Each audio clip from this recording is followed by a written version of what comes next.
Hey all my people, how you doing? Hope you're having a fantastic damn day. Welcome back to the channel. We will be discussing ways that you can replicate and recreate Germany's set of tactics in the game FC24. Of course, the 4-2-3-1 under Julian Nagelsmann, newly appointed German coach. Now, it has taken me a little while just to watch a few of the games. Of course, the USA game and the Mexico game, the 2-2 draw, that was fantastic. Very interesting to see what he's done. Of course, mainly playing three centre-backs at times with a bombing on fullback. So we will discuss what you can do and how you can do it to try and replicate it. But starting off with the introductions of these players, we've got the likes of Thomas Muller starting as a striker. I will also go over the rotations if Fulkrug does come into the team and so on and so on and so on.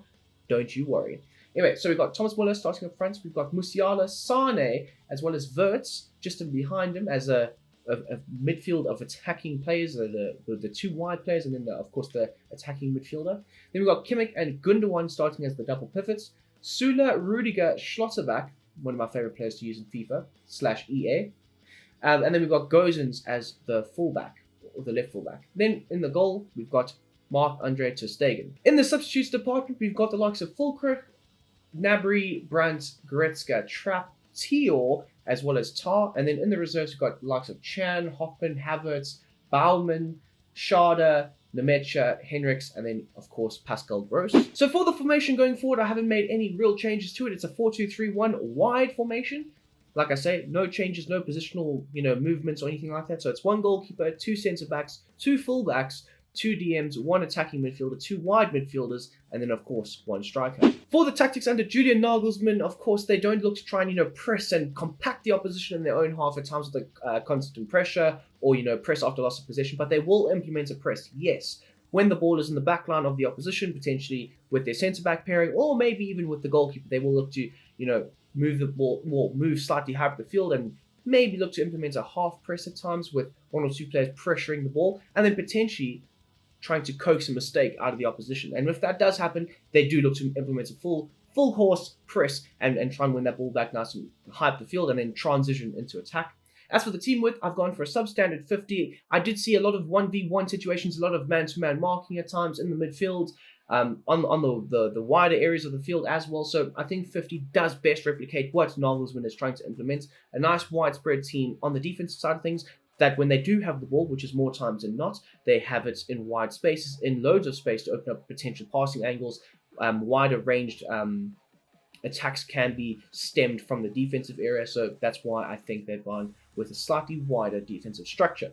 As for the depth, though, it is set to a mid-block, or on the higher side of a mid-block, you could say, with a 70. It does help protect, of course, your backline is not the fastest. You do have players like Rudiger, who do have that good recovery pace and so on, but Schlotterbeck as well as Süle are not the fastest of players. And of course, if you are playing a centre-back as a right-back, you don't really want to have such a high line that you can potentially be hyper-exposed with. As for the builder player, I've gone with a balanced phase of play. What that does is it allows you to potentially work in transition, have those fast-paced counter-attacks, or potentially be a bit more calm with the ball, a bit more methodical, build up play quite nicely, starting out from the back potentially, ball into the defenders who will look to show for the ball a bit more, and then building up the play through the final thirds.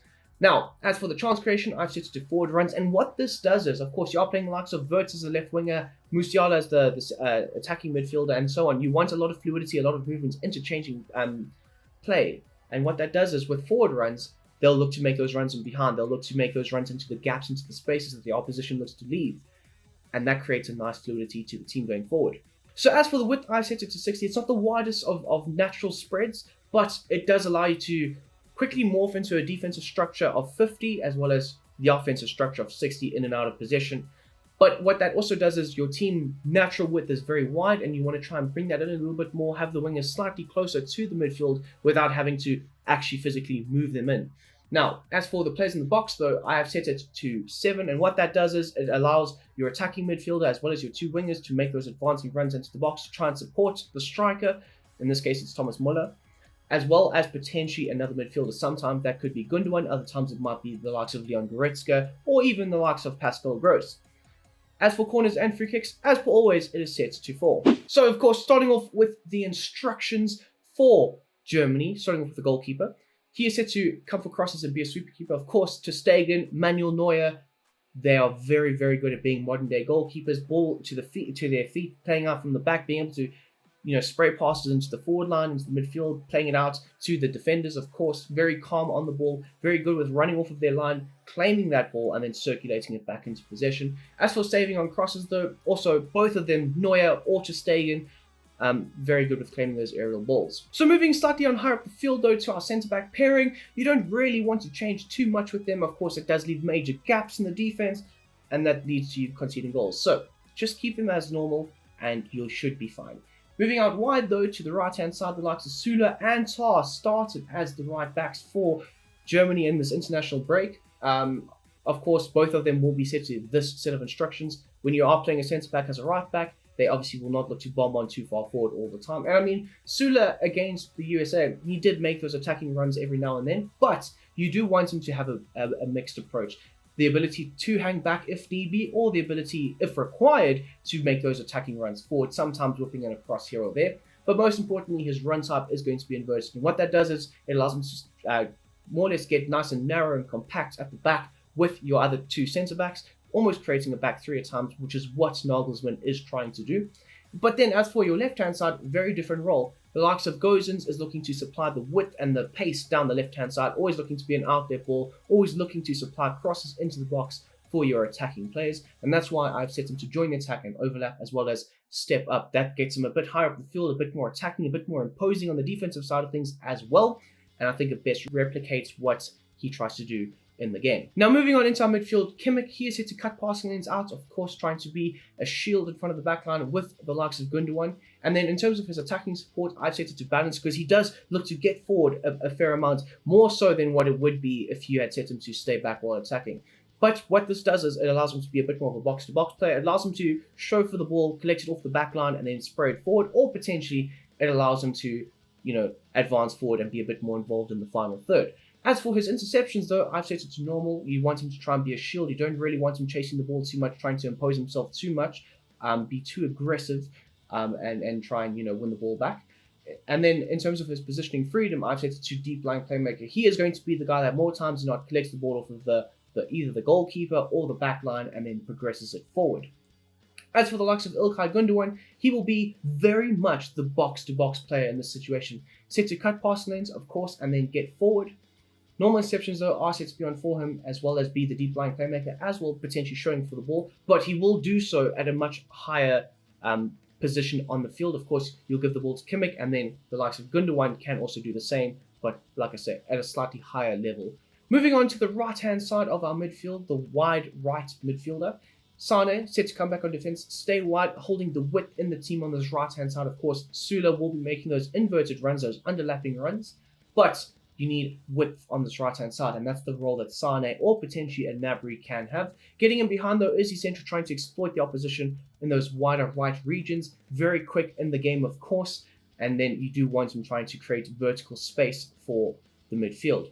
As for the interceptions and support on crosses, both are set to their base set of instructions. You want the likes of Sane to potentially either break into the box and take shots for himself, or potentially create for others, or potentially you want him to be on the edge of the area trying to facilitate either a cross or a passing movement into the final third. Moving on to the left-hand side, though, the likes of Wirtz set to come back on defense, cut inside and come short, linking up play more times than not with the midfield, allowing more space on the left-hand side for the likes of Gosens to run into. Of course, you want that nice green grass for your attacking fullback to run into, of course. And then, in terms of the interceptions, set to normal, as well as the supports on crosses. Very similar to Sane, trying to either facilitate at times in and around the attacking third, or potentially have the ability to break into the box, latch onto crosses, potentially be the end move of a passing play in the attacking third. Then for our number 10, Musiala, he is set to have a basic defensive support, sometimes looking to drop a bit deeper, link up play quite well with the other midfielders, or potentially have the ability just to hang up the top with the striker and potentially launch those counter-attacks. Getting into the box, though, is essential for him. We often see him making those runs past the striker, sometimes providing cutbacks for the attacking players, or other times looking to finish off moves himself. In terms of the positioning freedom, though, I've gone with a free roam approach because it does allow him to pop up in those little half spaces, those little pockets of space that are generated with the movements in and around him, sometimes even allowing himself to drift out to the left-hand side or even the right-hand side and allow the other player, more times not the winger, to cut inside and have a bit more of a central role. And then for his interceptions, I've set it to normal. Then finally, we have our striker, Thomas Muller, and of course, Fulkrug, his instructions will definitely change. But for Thomas Muller, he is set to stay central, of course, more times than not taking up that central role, looking to try and latch on and be the end of final attacks. But in terms of his attacking runs, he's going to be a false nine, often vacating space and areas for the likes of Vert, Sane, or potentially Musiala to try and operate in. Normal interceptions, though, are set to be on for him, as well as come back on defense, like I say, dropping off the backline more times than not, linking up play very effectively and efficiently with other players in and around him. Now, as for Fulkrug, he is the more archetypal number 9. Of course, he's going to be the target man, stay central, normal interceptions will be on for him, as well as be the stay forward type of guy. He's not going to come back too much, he's going to be the out there ball more times than not. So that is the major change to the system if you have Fulkrug starting up front instead of the likes of Thomas Muller. So yes, my people, that is my version of Julian Nagelsmann's 4-2-3-1 system for Germany, trying to replicate and recreate that in the game. I hope you have enjoyed this video. If you have, smash that like button down below, subscribe if you are new, and please, we are releasing another video later on. Of course, it is a Throwback Thursday, so stay tuned for that one.